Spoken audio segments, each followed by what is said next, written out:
नमस्कार दोस्तों, जय श्री कृष्ण, राधे राधे। आप सबका स्वागत है बिहार टीचिंग बाय चमन जी के चैनल पे। दोस्तों, आज हमारा जो चैप्टर होगा वो टीचिंग एप्टीट्यूड का सेकेंड क्लास होगा। टीचिंग एप्टीट्यूड का सेकेंड क्लास है छात्र संबंधी मुद्दे। तो उससे पहले ये जानकारी देना चाहता हूँ कि आप लोग टेलीग्राम, फेसबुक और इंस्टाग्राम पे जुड़ सकते हैं। टेलीग्राम पे PDF ले सकते हैं और टेलीग्राम पे है बिहार टीचिंग बाय चमन जी, उस पर आप ज्वाइन कीजिए, वहाँ से PDF प्रोवाइड किया जाएगा।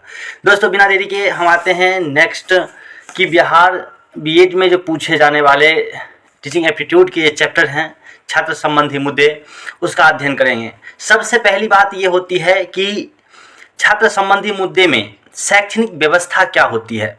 शैक्षणिक व्यवस्था छात्रों से संबंधित मुद्दों पर विशेष फोकस करना अत्यंत आवश्यक है। विद्यालय के अंतर्गत पुस्तकालय की उत्तम व्यवस्था होनी चाहिए, खेल का व्यवस्था होना चाहिए। इसके बाद जितने भी वहाँ के शिक्षक और छात्र हैं सभी में आपसी प्रेम होनी चाहिए, छात्रों में अनुशासन होनी चाहिए, अभिप्रेरणा का जो है विकास होनी चाहिए, अध्यापक और छात्र संबंधों को बढ़ाना चाहिए आदि के विषय में हम जानेंगे जो शिक्षा को गुणवत्तापूर्ण बनाते हैं। दोस्तों, छात्र संबंधी मुद्दे में क्या होता है, विकास की दृष्टि से शिक्षा का स्तर अधिक है। तो हम देखेंगे कि छात्रों के सामने आने वाली स्कूल की समस्या क्या क्या हो सकती है। सबसे पहली बात ये कि जब शैक्षणिक प्रदर्शन, स्कूल के लिए प्रेरणाओं की कमी, स्कूल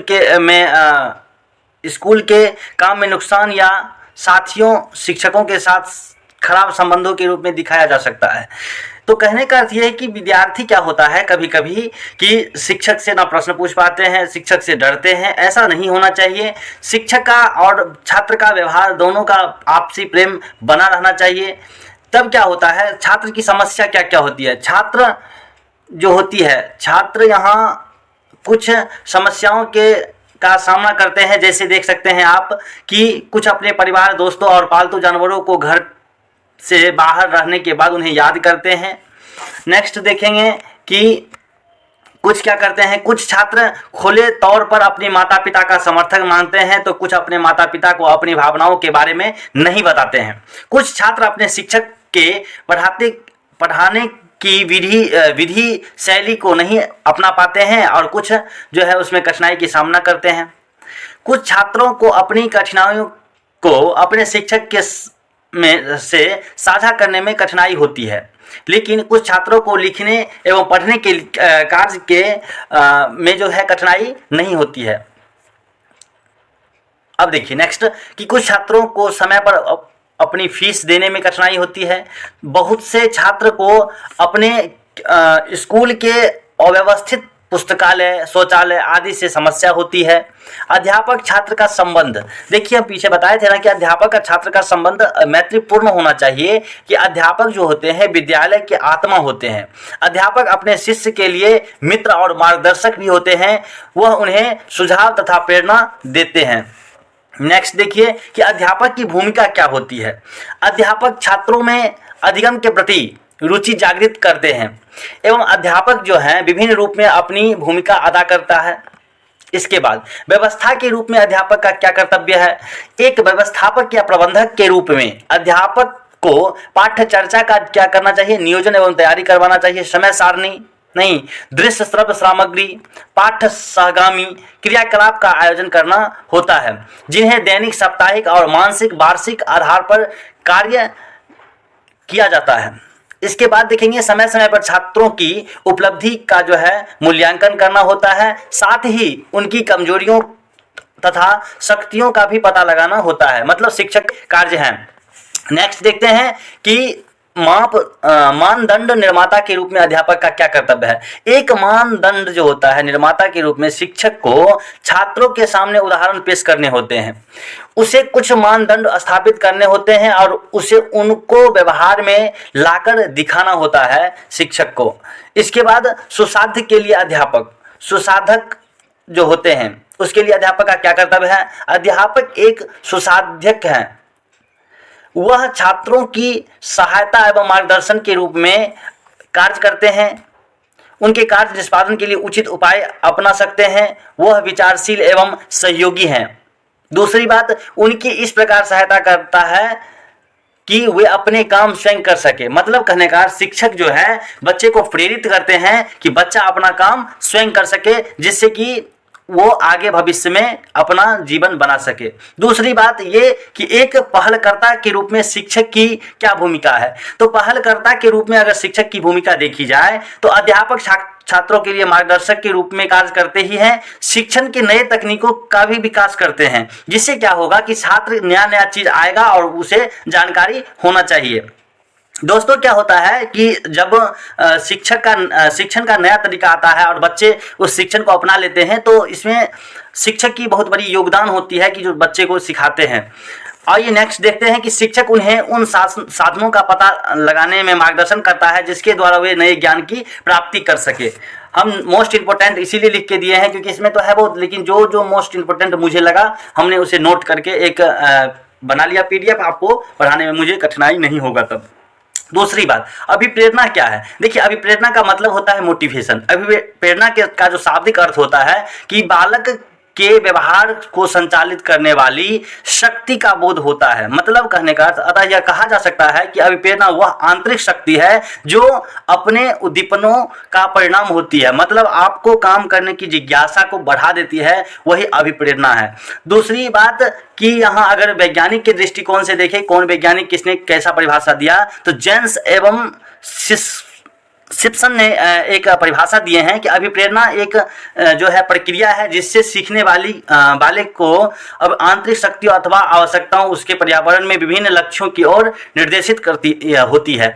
अब ये परिभाषा है, आप आराम से परिभाषा देख सकते हैं, ये जरूरी नहीं है पूछेगा ही, लेकिन एक नोट के तौर पे हम बता दिए कि ये परिभाषा लिख लीजिए साइंटिस्ट का। अभिप्रेरक के प्रकार कितने होते हैं। देखिए, अभिप्रेरक जो होते हैं, अभिप्रेरणा जो होते हैं वो दो प्रकार के होते हैं। पहला जन्मजात अभिप्रेरक और दूसरा होते हैं अर्जित अभिप्रेरक। जन्मजात अभिप्रेरक का अर्थ होता है कि जो चीज़, मतलब जन्मजात अभिप्रेरक वैसा अभिप्रेरक को कहा जाता है जो व्यक्ति में जन्म से ही मौजूद होता है। मतलब अगर वो नहीं रहेगा तो व्यक्ति जीवित नहीं रह सकता है। जन्मजात अभिप्रेरक होना ही चाहिए। आपको भूख लगा है, प्यास लगा है, नींद लगा है, ये आपको नहीं पता चलेगा तो फिर आप कैसे उस चीज़ को पूरा कर सकते हैं। इसीलिए जन्मजात अभिप्रेरक होना जरूरी है। इसके बाद होता है अर्जित अभिप्रेरक। देखिए, अर्जित अभिप्रेरक क्या होता है। अर्जित अभिप्रेरक जैसे वैसे अभिप्रेरक को कहा जाता है जो व्यक्ति में जन्म से तो मौजूद नहीं होता है, परंतु जिसे व्यक्ति अपने जीवन काल में सामाजिक रूप में अपने को श्रेष्ठ बनाने के लिए सीखते हैं, उसे कहते हैं अर्जित अभिप्रेरक। अर्जित अभिप्रेरक निम्नलिखित हैं। पहला, उपलब्धि की आवश्यकता है।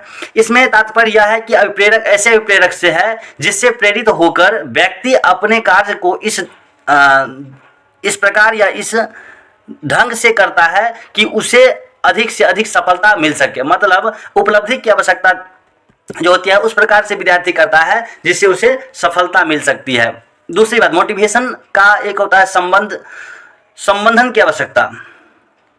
संबंधन की आवश्यकता का अर्थ होता है कि जीवों में अपनी जातियों के साथ साथ समूह में रहने की प्रवृत्ति की सामुदायिकता या संबंध व्यवहार की संज्ञा दी जाती है। देखेंगे सत्ता की आवश्यकता। इसके द्वारा व्यक्ति अन्य व्यक्तियों पर अपना प्रभुत्व रखते हैं। ऐसे व्यक्ति अन्य व्यक्तियों को धमकी देकर या प्रार्थना करके अपनी इच्छाओं कार्य करवाने में समर्थ हो जाते हैं। मतलब कहने का सत्ता का अर्थ ये होता है कि जो व्यक्ति होते हैं वो क्या करते हैं, या तो प्रेम से नहीं तो धमकी देकर दूसरों से काम करवाते हैं। उसे हम कहते हैं सत्ता की अभिप्रेरणा। दूसरे आइए नेक्स्ट देखते हैं आक्रमणशीलता की आवश्यकता। ऐसे अभिप्रेरक जो व्यक्ति के वातावरण में उपस्थित कारकों के द्वारा क्या करते हैं, कारकों में काफ़ी मदद करते हैं, उसे कहते हैं आक्रामकशील आवश्यकता या कह सकते हैं अभिप्रेरक। आइए नेक्स्ट देखते हैं। नेक्स्ट क्या है, नेक्स्ट कहता है अनुशासन। अनुशासन का अर्थ होता है डिसिप्लिन। जहाँ डिसिप्लिन है वहाँ सब कुछ है। मतलब अगर डिसिप्लिन नहीं है आप किसी कार्य को अच्छे तरीक़ा से कैसे कर सकते हो। अनुशासन शब्द का अर्थ होता है स्वेच्छा से नियमों को नियंत्रित करना, ये कहलाता है डिसिप्लिन। डिसिप्लिन का जो परिभाषा बहुत सारे वैज्ञानिक दिए हैं, लेकिन TP नन के अनुसार दिया गया है कि अनुशासन से अभिप्रेरणा प्राय अपनी प्रवृत्तियों को रोककर उनका नियंत्रण इस प्रकार से करना है कि विफलता और अपव्यय की स्थान पर सफलता और मितव्यय की प्राप्ति की जा सके और विकृति के साथ साथ क्या हो जाए, आकृति आ जाए। मतलब अनुशासन में विकृति को हटा के आकृति का परिवेश हो जाए, ये कहलाएगा अनुशासन TPN के अनुसार, नन के अनुसार। शिक्षा के क्षेत्र में अनुशासन की बहुत बड़ी भूमिका है। बालक बालिकाओं को प्रजातांत्रिक जीवन के लिए तैयार करना। अनुशासन का ध्येय है ज्ञान, शक्ति, आदतों, रुचियों और आदर्शों को प्राप्त करना, जिसका निर्माण उसकी स्वयं की तथा उसके साथियों की समग्र रूप में भलाई के लिए होता है। अनुशासन जो होता है हर देश और हर समाज के लिए अमूल्य विधि होता है। अनुशासन व्यक्ति के जीवन के लिए भी बहुत महत्वपूर्ण होता है, उसे मार्गदर्शन दिया जाता है। नेक्स्ट देखिए अनुशासन के प्रकार। देखिए अनुशासन के प्रकार के अनुशासन के निम्नलिखित 3 प्रकार होते हैं। पहला होते हैं दमनात्मक अनुशासन, दूसरा होते हैं प्रभावनात्मक अनुशासन और तीसरा होते हैं मुक्तात्मक अनुशासन। तो दमनात्मक अनुशासन होता है शिक्षा के क्षेत्र में। दमनात्मक अनुशासन विचारधारा जो होता है वो बहुत पुरानी है। शिक्षक जो थे पहले छात्र के व्यवहारों को नियंत्रित करने के लिए उन्हें बलपूर्वक दंडित करते थे, यही हो गया दमनात्मक अनुशासन। नेक्स्ट देखेंगे नेक्स्ट है प्रभावात्मक अनुशासन, जिसको हम कहते हैं कि प्रभाव से अनुशासन को दिखाना। मतलब जिसमें क्या होता है शिक्षक अपने व्यक्तित्व का प्रभाव बच्चों को दिखाकर जो रखते हैं, उसे न कि शारीरिक दंड देते हैं, उसे प्रभावात्मक अनुशासन कहते हैं। उसमें क्या होता है बच्चा शिक्षक को अपना सब कुछ मानते हैं और शिक्षक की का ही अनुकरण करते हैं। शिक्षक अपनी योग्यता, चरित्र और आचरण, व्यवहार, विचार से आदर्शों के द्वारा उत्तम और आदर्श वातावरण का निर्माण करते हैं, क्योंकि छात्र शिक्षक को अपना एक आदर्श मानते हैं और उसी का अनुकरण करते हैं। यही बात नेक्स्ट देखेंगे हम लोग। मुक्तात्मक अनुशासन क्या होता है। इसमें प्रकृतिवादियों के अनुसार छात्रों को अपने विकास के लिए पूरी स्वतंत्रता दी जाती है और तभी वे अपने जन्मजात प्रवृत्ति, रुचियों और भावनाओं के अनुसार कार्य कर सकते हैं। मतलब उसमें क्या, उसमें छूट दिया जाता है, जिससे बच्चा अपने समाज के साथ, अपने जन्मजात प्रवृत्तियों के साथ वो अपने आप में विकसित होता है, उसे कहते हैं मुक्तात्मक अनुशासन। शैक्षिक नेतृत्व क्या होता है। शिक्षा के क्षेत्र में नेतृत्वकर्ता शब्द ऐसे व्यक्ति की ओर संकेत करता है जो प्रबंधात्मक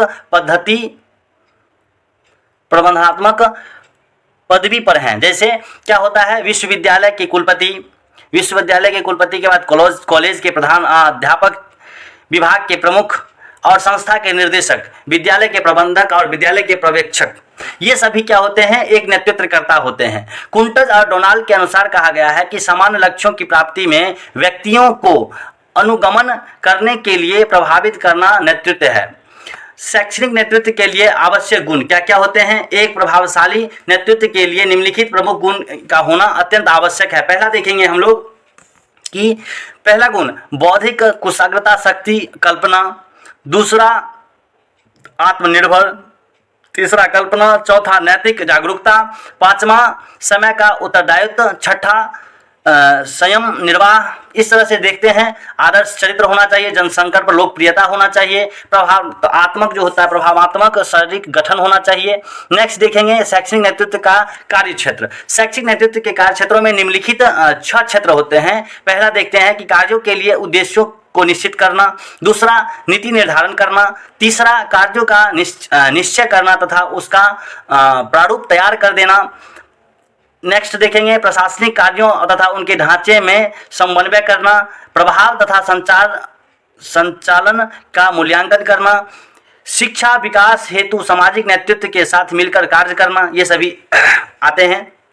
इसके बाद देखिए शैक्षणिक नेतृत्व की विशेषता। शिक्षा के क्षेत्र में शिक्षा संस्थानों की जो संख्या दिन पर दिन बढ़ती जा रही है। शैक्षणिक नेताओं की गुणात्मकता ही उसे योग्य नेता बनाती है। शैक्षिक नेतृत्व के कुछ विशेषता निम्नलिखित हैं। पहला, प्रभावशाली व्यक्तित्व होना चाहिए। दूसरा, विकृत और शैक्षणिक ज्ञान। तीसरा जो होता है, संस्थागत योजना का ज्ञान होना चाहिए। मानवीय संपर्क कला में दक्षता होनी चाहिए। भाषण एवं लेखन कला में दक्षता होनी चाहिए। आदर्श चरित्र होना चाहिए। पक्षपात रहित दृष्टिकोण होना चाहिए और आत्मविश्वास और सहयोग प्रदान होना चाहिए। नेक्स्ट देखेंगे दोस्तों हम लोग, नेक्स्ट है शैक्षणिक नेतृत्व का स्वरूप। शैक्षणिक नेतृत्व का स्वरूप और नेतृत्व, इसमें क्या होता है,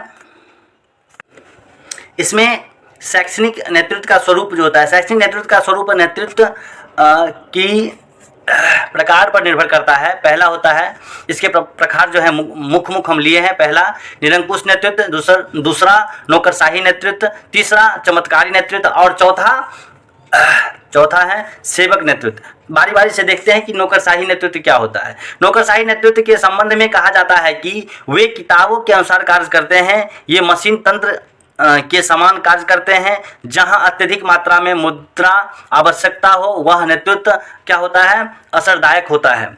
चमत्कारी नेतृत्व में, इसमें नेतृत्वकर्ता अपने कर्मचारियों में निरंतर उत्साह बनाए रखते हैं और वह नेतृत्वकर्ता अत्यधिक ऊर्जावान होता है। नेतृत्वकर्ता जो होता है टीम की तुलना में स्वयं पर अधिक विश्वास करता है। और सेवक नेतृत्व का कार्य है कि इस तरह के नेतृत्व में नेतृत्वकर्ता की पहचान कठिन होती है। इसमें नेतृत्वकर्ता किसी संस्था में किसी भी स्तर पर हो सकता है। ये सेवक नेतृत्व कहलाता है। नेक्स्ट देखिए दोस्तों, बिहार टीचिंग बाय चमन जी के चैनल को सब्सक्राइब कर दीजिए, शेयर कीजिए। बहुत बहुत धन्यवाद। जय श्री राम, जय जय श्री राधे। आप सबको बहुत बहुत धन्यवाद।